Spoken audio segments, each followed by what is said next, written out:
कराम शुरा इस्लाम काबिल कदर बुजुर्गों हम उम्र साथियों अजीज नौनिहालों और रिश्ते इस्लाम की मेरी माँ और बहनों, अस्सलामु अलैकुम व रहमतुल्लाहि व बरकातुहू। वालेकुम अस्सलाम व रहमतुल्लाह। वालेकुम अस्सलाम व रहमतुल्लाहि व बरकातुहू।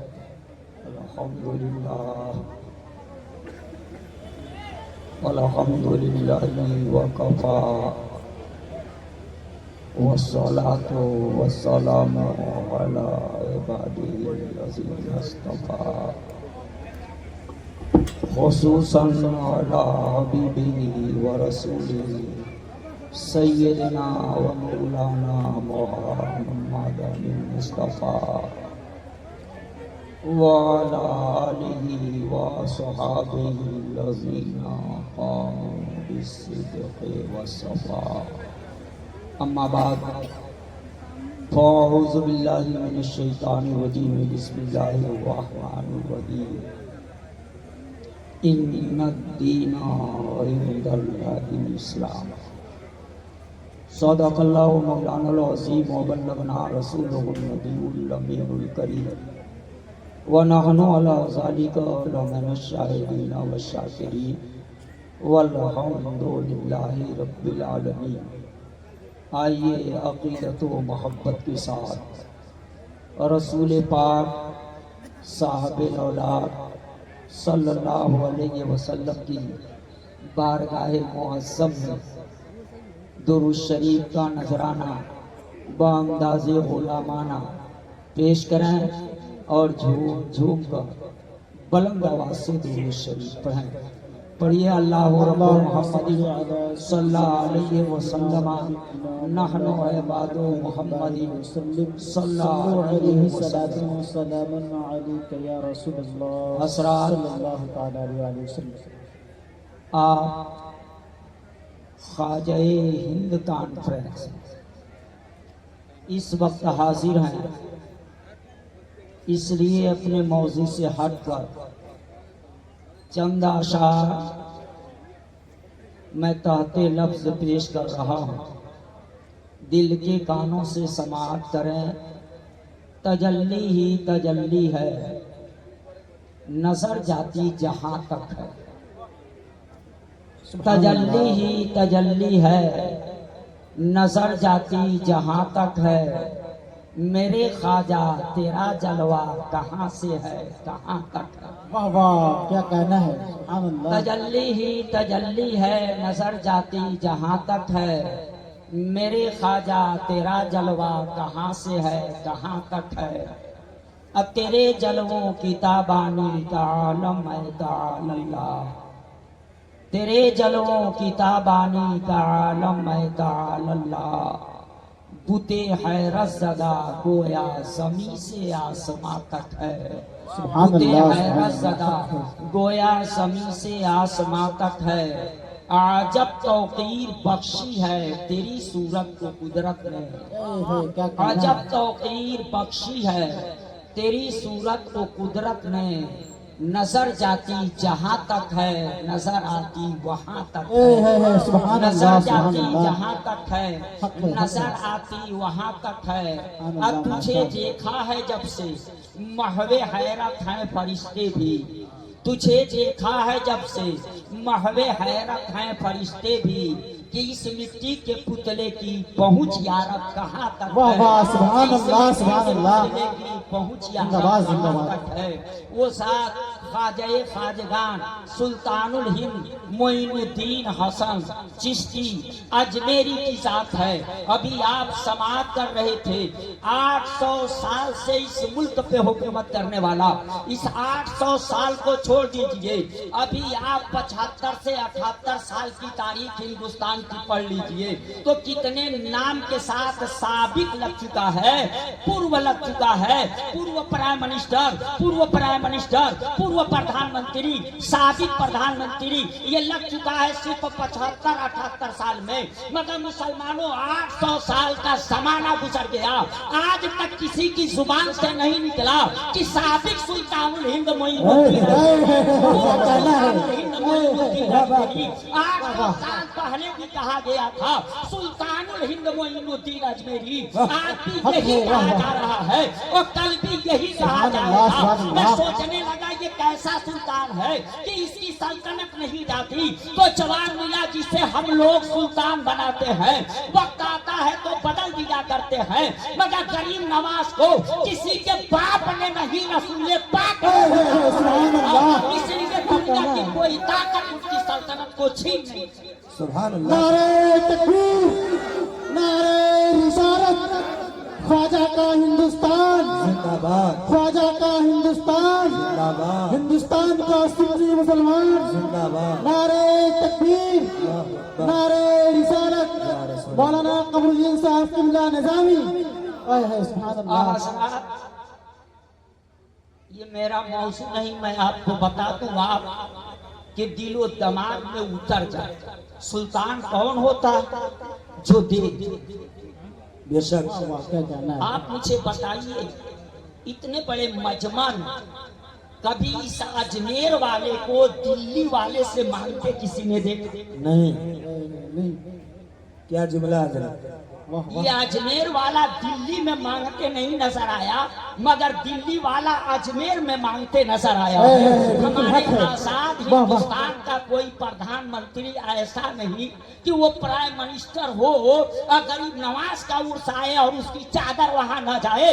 ये चादर बताती है, वो चादर भेज करके बताते हैं कि सुल्तानुल हिंद सही मानों में आप ही सुल्तान हैं। ये जो कुछ हमको मिला है ये आपकी अता से मिला है। अजमेर वाले के वहाँ ये सभी मांगते नजर आए, मगर अजमेर वाला किसी से मांगता नजर नहीं मांगता नजर आया। अजमेर वाले के वहाँ ढाका वाला भी नजर आता है, दिल्ली वाला भी नजर आता है, लाहौर वाला भी नजर आता है, लंदन वाला भी नजर आता है। सभी आते हैं गरीब नवाज के वहाँ मांगने के लिए, मगर ये गरीब नवाज किसी के वहाँ हजरात। मगर मैं बताया कि चूंकि मैंने ये मौजू नहीं बनाया, क्योंकि मैं कहता क्या हूँ वो शेर मुझे याद आता है। मेरी तकरीर तबे यार को बेचैन करती है, मेरी तकरीर तबे यार को बेचैन करती है। सबब क्या है वही कहता हूँ जो दिल पे गुजरती है, सबब क्या है वही कहता हूँ जो दिल पे गुजरती है। हसरात, मैंने जो मौजू बनाया है अपने मौजू से हट करके मैं नहीं जाना चाहता, थोड़ी देर आप मुझको बर्दाश्त करें। मैंने कुरान मुक़द्दस की आयत मुक़द्दसा इन्नद्दीना इंदल्लाहिल इस्लाम, lo the believed religion of God is Islam. अल्लाह के नजदीक अगर कोई दीन है तो वो दीन इस्लाम है। अब अपने मौजू के एतबार से 2-3 शेर मैं कहते लफ्ज पेश कर दूं, इरशाद आता उसे आप दिल के कानों से समाअत करें। न जुबानो रंग की बात पर, न जुबानो रंग की बात पर, न सियासतों के कयाम पर, न जुबानो रंग की बात पर,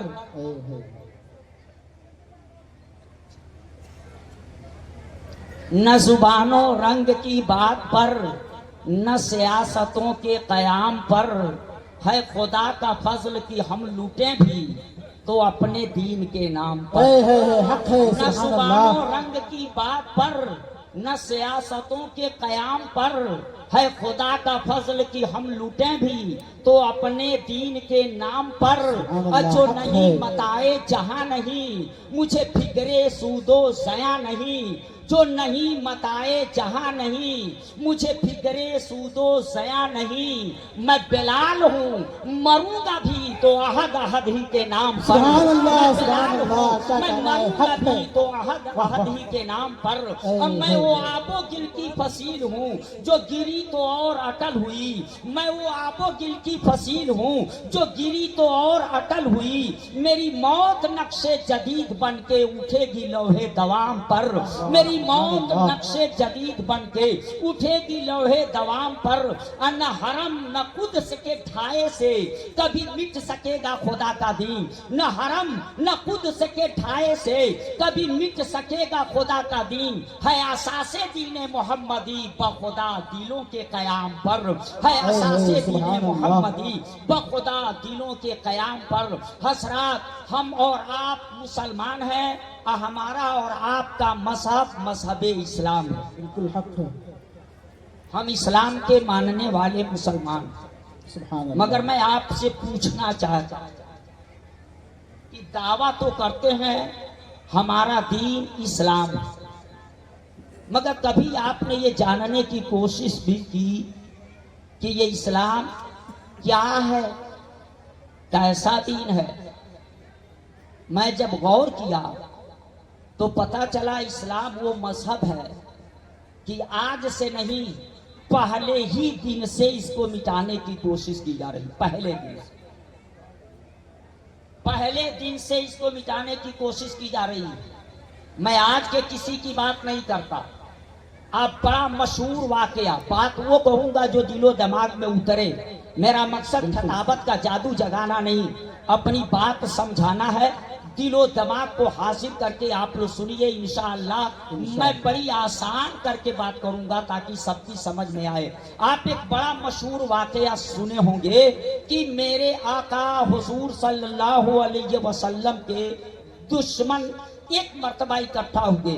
जब धीरे धीरे लोग इस्लाम कबूल करने लगे तो एक दिन ऐसा आया कि इस्लाम के दुश्मन उमर के पास गए, जो उमर अभी इस्लाम नहीं लाए थे। उमर के पास गए और उमर के पास जाकर के क्या कहा था, उमर हाथ पे हाथ रख के बैठे हो, तुमको कुछ खबर है? पूछा क्या बात है?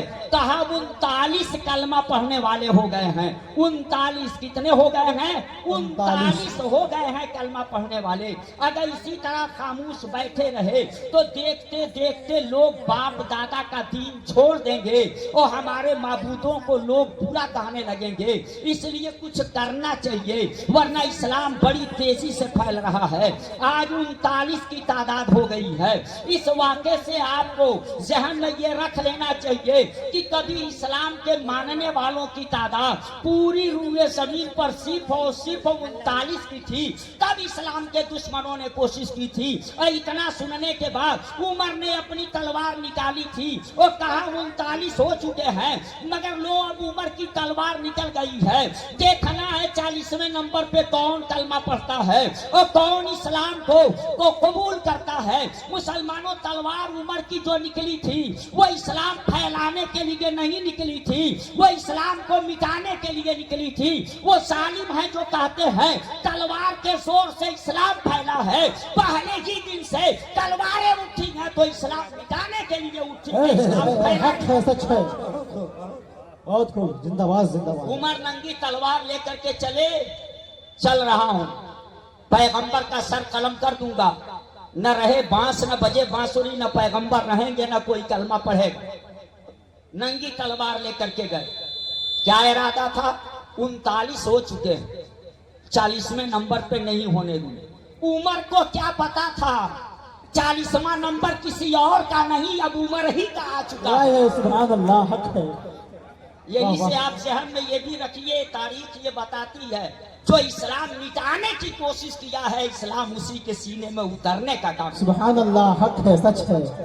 वाह वाह। उमर नंगी तलवार लेकर के गए, नंगी तलवार लेकर के उमर गए इस्लाम की बढ़ती ताकत को रोक देने के लिए, मगर पैगंबर के सामने गए, हाथ में कपकपी हुई, तलवार नीचे गिर गई। मेरे आका ने फरमाया उमर कैसे आना हुआ?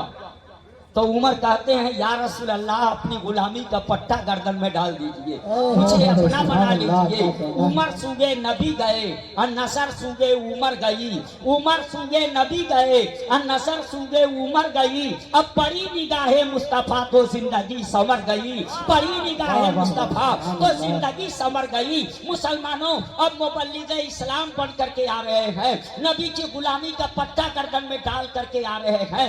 मगर इससे आप ये ध्यान में रखिए, जब 39 हमारी तादाद थी उस दिन से मिटाया जा रहा है।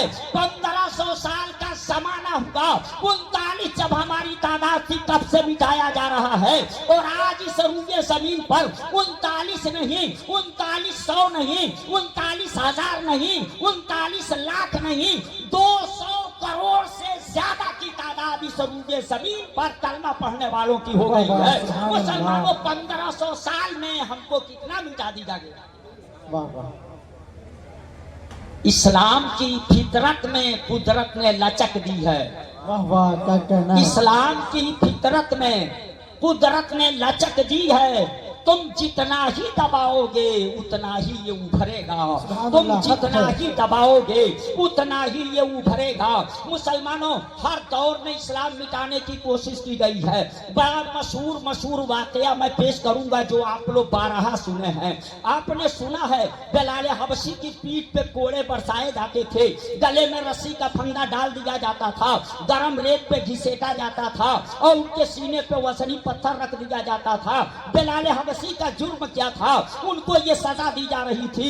ये मुसलमानों जुर्म सिर्फ इतना था कि वो इस्लाम कबूल कर चुके थे, जुर्म सिर्फ इतना था कि पैगंबर इस्लाम से वो मोहब्बत कर रहे थे। उनके ऊपर जो ये जुल्म किया जा रहा था सिर्फ इसलिए कि बिलाल भी कलमा पढ़ना छोड़ दें, बिलाल भी इस्लाम छोड़ दें और दुनिया वाले देख लें कि जो इस्लाम कबूल करेगा उसको यही दिन देखना पड़ेगा। इसी तरह से जुल्म की चक्की में पीसा जाएगा। बिलाल के ऊपर जो जुल्म हो रहा था वो इस्लाम को रोकने के लिए हो रहा था। हजरत खुबैब को आग के अंगारों पे लेटाया गया, जिस्म की चर्बी इस तरह से पिघली कि अंगारे स्याह पड़ गए, काले पड़ गए। आखिर क्या था जुल्म हजरत खुबैब का?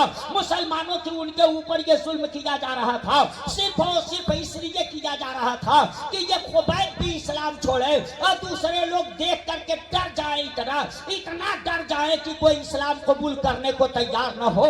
इसलिए आज डरा करके जुबानें बंद करने वालों, तुम जुबान तो बंद कर सकते हो मगर देख लो दुनिया में बड़ी हथकड़ियां बनी है।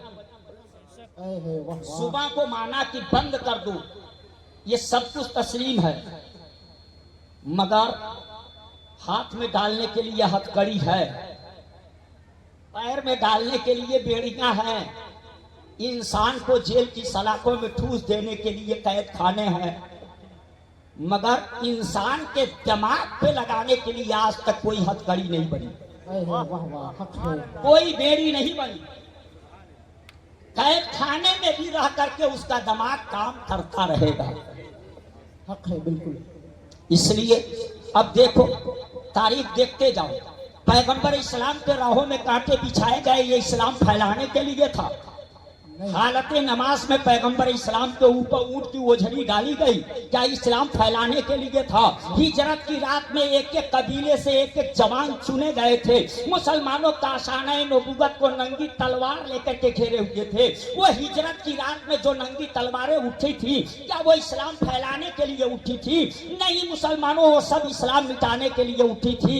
इस तरह से इस्लाम कबूल करने वालों पे जुल्म होता था कि अपनी जन्मभूमि उनको छोड़नी पड़ी, मक्का से हिजरत करके मदीना जाना पड़ा। मुसलमानों ये हिजरत करने वाले कौन थे? मक्का में जन्म लिए थे, मक्का में पैदा हुए थे, उनकी पैदाइश मक्का, उनकी जन्मभूमि मक्का, वहीं पले थे, वहीं बढ़े थे, वहीं परवान चढ़े थे। उनकी जमीन मक्के में, जायदाद मक्के में, रिश्तेदार मक्के में, मगर उनको मक्का छोड़ करके मदीना जाना पड़ा था। पैगंबर इस्लाम के ऊपर पत्थरों की बारिश की गई। मुसलमानों ये सब कुछ किस लिए हो रहा था?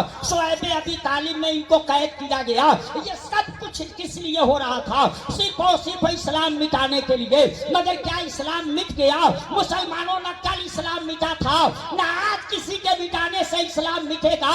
इंशाअल्लाह जो इस्लाम मिटाने की कोशिश करेगा और वो नहीं कलमा पढ़ेगा, उसकी आने वाली नस्लें कलमा पढ़ लेगी। सुभान अल्लाह, हक है, वाह वाह। देखा गया है बाप इस्लाम के खिलाफ बोल रहा है, बेटी कलमा पढ़ के इस्लाम कबूल कर रही है। सुभान अल्लाह, कितना देखा गया है बाप इस्लाम के खिलाफ बोल रहा है, बेटा कलमा पढ़ करके मुसलमान होता है। हक है, सुभान अल्लाह। की आंखों से देखा गया। जिंदाबाद जिंदाबाद। तो इससे पता चला इस्लाम न कल मिटा था न आज मिटेगा, मगर मुसलमान तू मिट जाए। इस्लाम तो न मिटा न मिटेगा, मगर मुसलमान तू मिट जाएगा। हक है, सच है। कैसे मिटेगा? स्पेन की तारीख पढ़ ले, स्पेन की तारीख पढ़ ले। स्पेन में मिटा कि नहीं मिटा? बिल्कुल हक है। स्पेन वही मुल्क है जहां सदियों तक तेरा बोलबाला था, क्या कहना है। बावकार जिंदगी गुजारे थे, मगर स्पेन में एक भी स्पेनी आपको मुसलमान नहीं मिलेगा, हक है। नहीं मिलेगा। क्या हुआ? कुछ को जिंदा जला दिया गया, कुछ को दरियाओं में डुबो दिया गया। तारीख बताती है 8,000 बच्चों को एक मैदान में घेरा गया था। जालिम फर्डिजन के हुक्म से उन 8,000 बच्चों के ऊपर घोड़े दौड़ाए गए। इस तरह दौड़ाए गए कि घोड़े की टापों से रौंद रौंद कर उन बच्चों का जिस्म कीमा कीमा कर दिया गया। और इस तरह से स्पेन की धरती पे तू मिटा दिया गया। तारीख पढ़ करके देख लेना, स्पेन की धरती पे तू मिटा दिया गया। मगर जालिम ये समझे कि इस्लाम मिट जाएगा इससे, मगर इस्लाम क्या मिटेगा? छोटा सा मुल्क स्पेन हमारे हाथों से गया और ठीक उसी ईस्वी में उसके बगल में इंडोनेशिया जैसी उससे बड़ी हुकूमत मुसलमानों के कब्जे में आ गई। देखो मुसलमानों जहां में अहले ईमान मानिंदे खुर्शीद जीते हैं, जहां में अहले ईमान मानिंदे खुर्शीद जीते हैं, इधर डूबे उधर निकले, इधर डूबे उधर निकले, उधर डूबे इधर निकले। सूरज अगर आज यहाँ डूब गया है तो उसका मतलब नहीं कि मिट गया। अगर यहाँ अंधेरा है तो किसी और मुल्क को रोशन कर रहा है। इस्लाम मानिंदे सूरज के है, इधर डूबा उधर निकल। नारे तकबीर, नारे तकबीर, नारे रिसालत, नारे रिसालत। मौलाना कमरुद्दीन साहब अजीजी शमशीरे फसैया, नारे तकबीर, नारे रिसालत। मगर मैं आपसे कहूंगा इस्लाम तो नहीं मिटेगा, मगर तू कैसे बचेगा? कभी सोचा कैसे बचेगा? सिर्फ मुसलमान के घर में पैदा होकर के मुसलमान। इस्लाम के माने क्या होते हैं? Islam means obedience. Obedience means to accept and to follow. वाह वाह वाह वाह, क्या कहना है। इस्लाम का माना होता है सरे तस्लीम खम कर देना। वाह वाह, जो बात समझ में आए वो मान, जो नहीं समझ में आए वो भी मान। वाह। अगर सिर्फ वही मानेगा जो तेरी समझ में आए तो तू अपनी समझ को माना कि इस्लाम को माना, तब तो तू अपनी समझ को माना। इस्लाम को कहां माने? इस्लाम के मानने वालों सिर्फ ये कह देना काफी है कि हम इस्लाम के मानने वाले हैं। नहीं, इस्लाम के मानने वालों आप देखिए, आपकी हिफाजत के लिए प्रशासन के लोग आए, सबकी निगाहें उठ गई। आए आया सब लोग उनको पहचान कैसे ली? वाह, क्या कहना, बहुत खूब। सब लोग उनको पहचान कैसे ली? अभी 75-78 साल का आजाद हिंदुस्तान, मगर हर शोबे के लोग पहचाने जाते।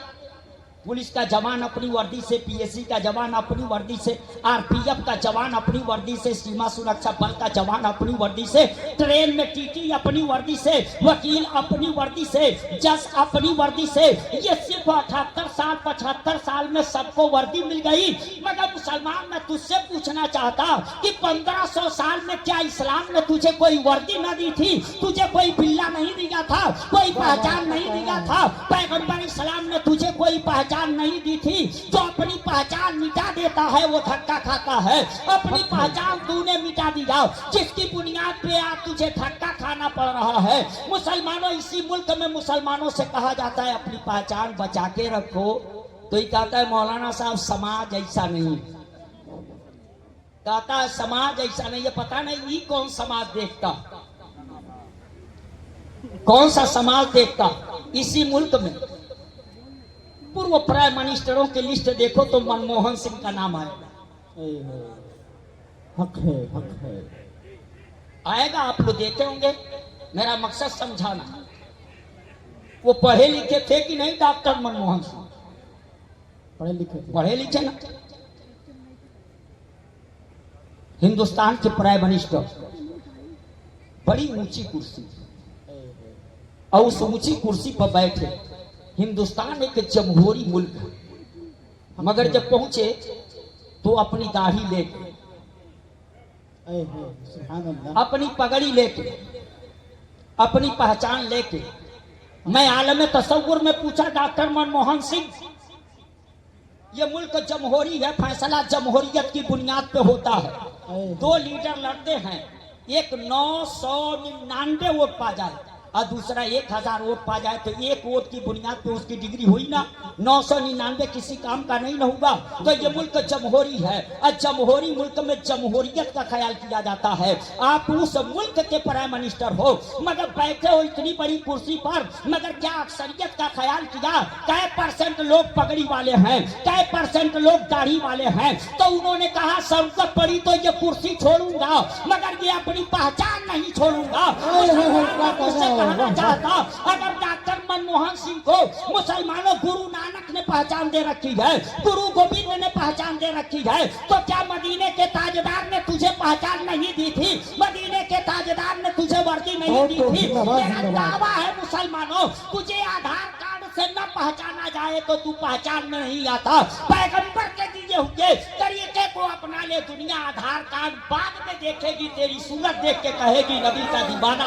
नारे तकबीर, नारे रिसालत, नारे रिसालत, मौलाना कमरुद्दीन साहब अजीजी, नारे तकबीर, नारे रिसालत। इतनी बड़ी कुर्सी पर बैठ करके समाज नहीं देखा। ये मुसलमान चपरासी न हो सका, समाज देख रहा। क्या कहना है? चपरासी न बन सका, समाज देख रहा। बिल्कुल। कभी गौर किया, अपनी कमियों को महसूस किया? मेरा मकसद खिताबत का जादू जगाना नहीं। ये जलसे जो होते हैं ना, गरीब कौम मुस्लिम के पैसे लगते हैं। हमें अफसोस होता है जलसों को देख करके, जब पूरी पूरी रात के जलसे हो जाते, नतीजा कुछ नहीं निकलता। हमारी कौम सिर्फ मसा लेकर के रह जाती, हमारी कौम सिर्फ मसा लेकर के रह जाती। ये जलसे मजा लेने के लिए नहीं होते, आपकी कमियों को महसूस कराने के लिए। बिल्कुल हक है, सुभान अल्लाह। आप अपनी कमियों को महसूस करो। आज हमारे बाप दादा का एहसान है कि हम मुसलमान हैं, सुभान अल्लाह, हक है। मगर हालात को देख करके डर लग रहा है, क्या आने वाली नस्लें भी मुसलमान रह जाएंगी? आने वाली नस्लें भी क्या मुसलमान रह जाएंगी? पूरी दुनिया पे नजर दौड़ा करके देख।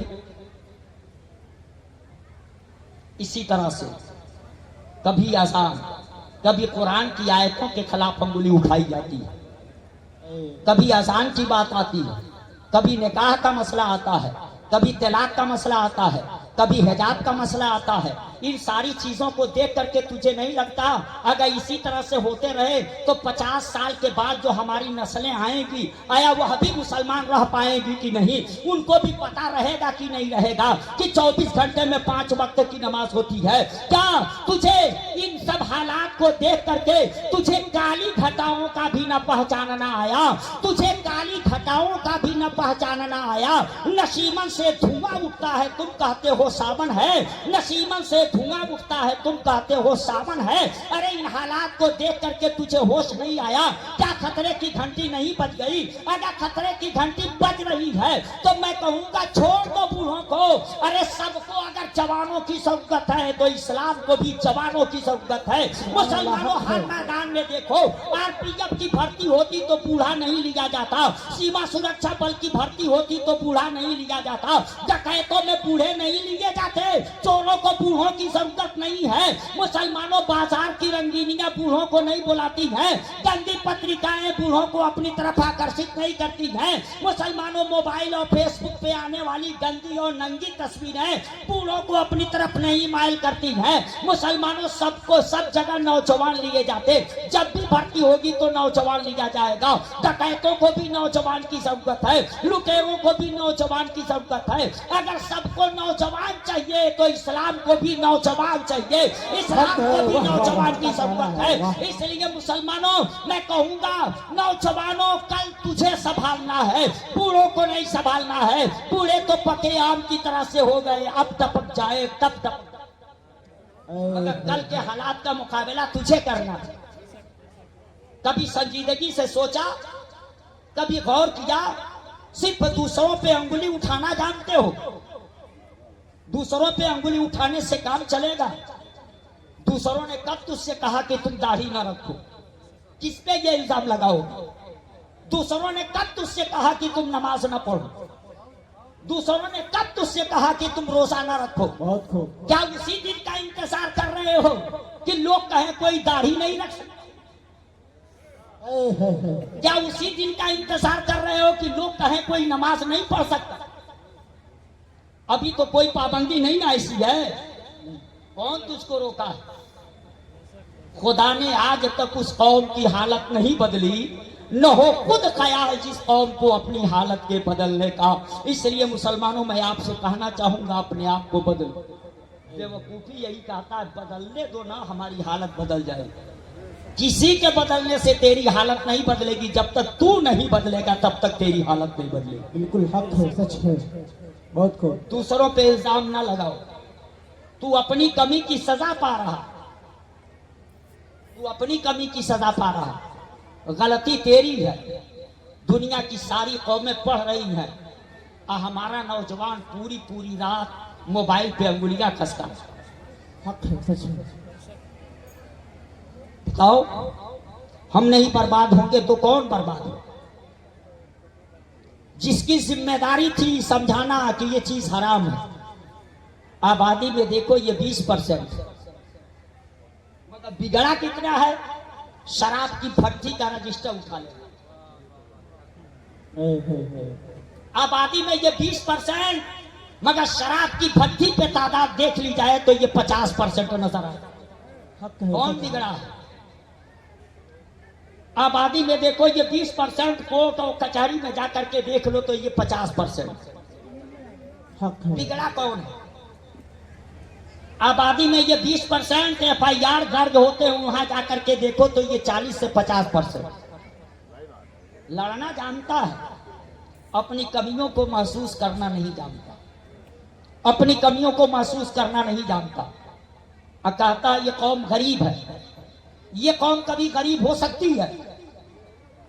इस्लाम से दूर होने का नतीजा है कि तू गरीब है। बिल्कुल हक है, सच है। वरना इस्लाम ने गरीबों के लिए वो फंड पास किया है कि कोई एक पैसा ना दे तब भी इस कौम में कोई गरीब नहीं रह सकता। बिल्कुल, सुभान अल्लाह, हक है। वाह वाह। और अगर आपको न यकीन हो तो थोड़ा सा मैथ आप देख लीजिए, आपकी समझ में बात आएगी। इंसान आप लोग फितरा निकाले ना, एक आदमी का फितरा कितना निकला था? 65 रुपए। 65। आपके मुल्क में मुसलमानों की तादाद बता दूं कितनी? तकरीबन 32 करोड़। सुभान अल्लाह, हक है। 32 में से सिर्फ 30 करोड़ मान लो। पूरी दुनिया में 200 करोड़ से ज्यादा की तादाद कलमा पढ़ने वाली। सुभान अल्लाह, हक है। आपके वतने असीस में आपको सही आंकड़े नहीं दिए जाते। 30 करोड़, 30 करोड़ में 10 करोड़ को निकाल दो जो गरीब होंगे। अब कितने बचे? 20 करोड़। 20 करोड़। एक आदमी का फितरा कितना था? 65 रुपए। 65 रुपए। 20 करोड़ लोगों के नाम से जब फितरा निकला होगा तो 20 करोड़ में 65 का सरफ दे लो, अरबों खरबों रुपए निकले। मैं कहता हूं अगर इतने पैसे ईमानदारी और दयानतकारी से सिर्फ एक सूबे के मुसलमानों को, गरीबों को चुन चुन के दे दिया जाता, और उस सूबे से गरीबी मिट जाती। सुभान अल्लाह, हक है, सच है, बिल्कुल, बहुत खूब, जिंदाबाद जिंदाबाद। मिट जाती कि नहीं मिट जाती? मिट जाती। 5 साल ऐसे करके देख लो, कोई गरीब नजर नहीं आएगा। हक है, वाह वाह। दुनिया गरीबी मिटाने का नारा लगाए, मगर गरीबों के लिए ये फंड। यहाँ तो लोग कहते हैं यार हम तो महंगाई देख करके बढ़ाते हैं, हर साल महंगाई भत्ता बढ़ता है। इस्लाम ने बहुत पहले पास किया। मैं कहा तेरा इसलिए हर साल बढ़ाना पड़ता है कि तू आज को देखता है, कल को नहीं। मगर इस्लाम का निजाम बनाने वाला आज भी देख रहा था, कल भी देख रहा। सुभान अल्लाह, हक है। इसलिए उसने ऐसा बना दिया कि बढ़ाने की कोई जरूरत नहीं, वो अपने आप गरीबों का फंड बढ़ रहा। वाह वाह। जो आज 65 रुपया निकाले हो, यही 10 साल पहले कितना निकाले थे, 20 साल पहले कितना निकाले थे, 25 साल पहले कितना निकाले थे। एक दिन आएगा कि 58-54 में निकाले थे। कभी बढ़ाना नहीं न पड़ा। कुर्बान जाओ मदीने के ताजेदार पर। नबी की शरीयत ने गरीबों का फंड वो पास किया। महंगाई बढ़ती रहेगी, गरीबों का फंड अपने आप बढ़ता रहेगा, कभी बढ़ाने की जरूरत नहीं पड़ेगी। ये पैगंबर इस्लाम ने ऐसा किया मुसलमानों। और सिर्फ ही नहीं, तो फितरा एक जोड़ा है, एगो फितरा, एक गो फंड मेरे आका ने थोड़ो न पास किया। मेरे आका ने पास किया, माल पैदा करो 10वां निकाल दो। वाह वाह। माल पैदा करो 20वां निकाल दो। साल गुजर जाए तो अपनी माल का 40वां निकाल दो। तो कभी 10वां निकलवाया, कभी 20वां निकलवाया, कभी 40वां निकलवाया, कभी फितरा निकलवाया, कभी चरमे कुर्बानी निकलवाया। मैं कहा इस्लाम ये निकलवाता क्यों है? तो जवाब मिला 2 फायदे हैं। एक फायदा तो ये है कि तेरे दिल में दुनिया ऐसे न घर कर ले कि तू दीन से दूर हो जाए, दौलत की मोहब्बत तुमको दीन से दूर न कर दे, इसलिए तू ये दौलत निकाला कर। और दूसरा फायदा ये होगा कि गरीबों तक ईमानदारी से पहुंचा देगा, तो तेरी कौम में कोई गरीब सिसकता नजर नहीं आएगा। बिल्कुल हक है, वाह वाह, सुभान अल्लाह। मगर मुसलमानों, हम कितना बिगड़े हैं मत पूछो। ये मैं नहीं कहता, नोट कर लो। जॉर्ज बर्नार्ड ने बहुत पहले कहा था, बहुत बड़ा लेखक गुजरा, उसने कहा था Islam is best, it is follower are worst. उसने कहा था इस्लाम सबसे बेहतर मजहब है, मगर इस्लाम के मानने वाले सबसे बुरे हैं।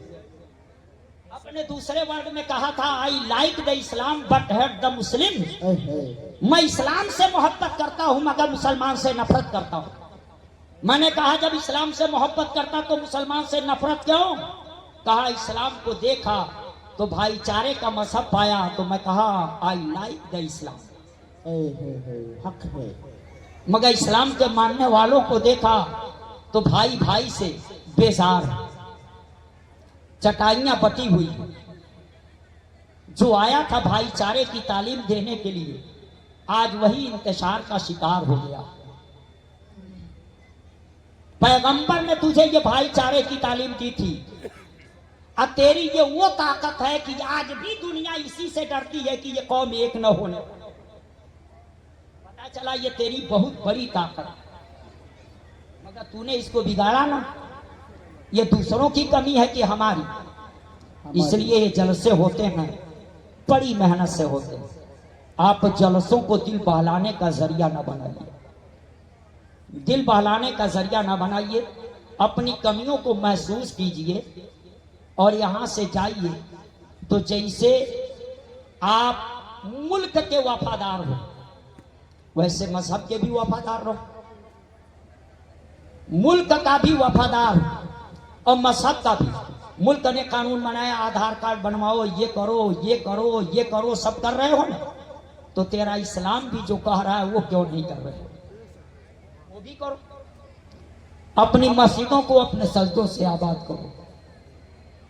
आओ और रब की बारगाह में सजदा रेज़ हो जाओ और कहो परवरदिगारे आलम, तुझे भूलने की सजा पाली है, अब तुझे याद करने का इनाम देखना चाहती हूँ।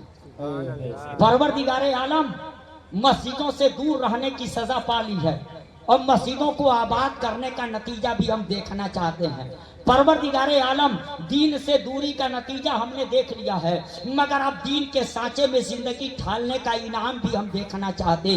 तो तुझे यकीन होना चाहिए उस परवरदिगारे आलम पर कि अगर वो रब चाह ले तो पत्थरों से पानी के चश्मे फूटे, अगर वो रब्बे कायनात करम फरमा दे तो जमीन के जर्रे आसमान के तारों से आंख मचोली करने लगे, अगर वो निगाहे रहम मेहरो फरमा दे तो मुसलमानों मौत का प्याला भी आबे हयात के प्याले में तब्दील हो जाए, उसका करम हो जाए तो आबादी चिड़िया भी मुसलमानों हाथियों के लश्कर को तहो बाला करके रख दे, अगर उसका करम हो जाए तो मुसलमानों वो फिर जो न जाने कितने बच्चों को कत्ल कर दिया था सिर्फ इस ख्याल से कि मूसा कहीं बचने न पाए, मगर उस मूसा की परवरिश उसी फिरौन के घर में करा दी।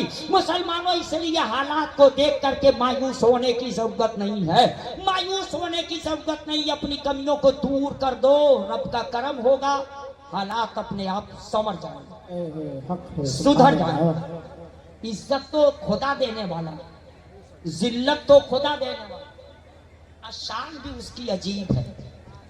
इज्जत देने के लिए जरूरी नहीं कि वो कुर्सी पर बैठा के इज्जत दे, ये जरूरी नहीं कि तब तो ताज दे करके इज्जत। आप तारीख पढ़ लो, जो दमिश्क के तख्त पे बैठा था वो जलील, जो करबला में भूखा प्यासा शहीद किया गया वो जलील नहीं बाबा का। सुभान अल्लाह, किसने दिया? भूखा रख के इज्जत दिया, प्यासा रख करके इज्जत दिया, खेमा जला दिया मगर इज्जत दिया। और जो तख्त पे बैठा था वो जलील हुआ, जो ताज वाला था वो जलील हुआ, वो रुसवा हुआ। मुसलमानों रब्बे कायनात जब इज्जत देने पे आता है तो फुटपाथ पे बैठा के इज्जत दे देता है, और जब जलील करने पे आता है तो तख्त ताज का मालिक बना करके भी जलील कर देता है।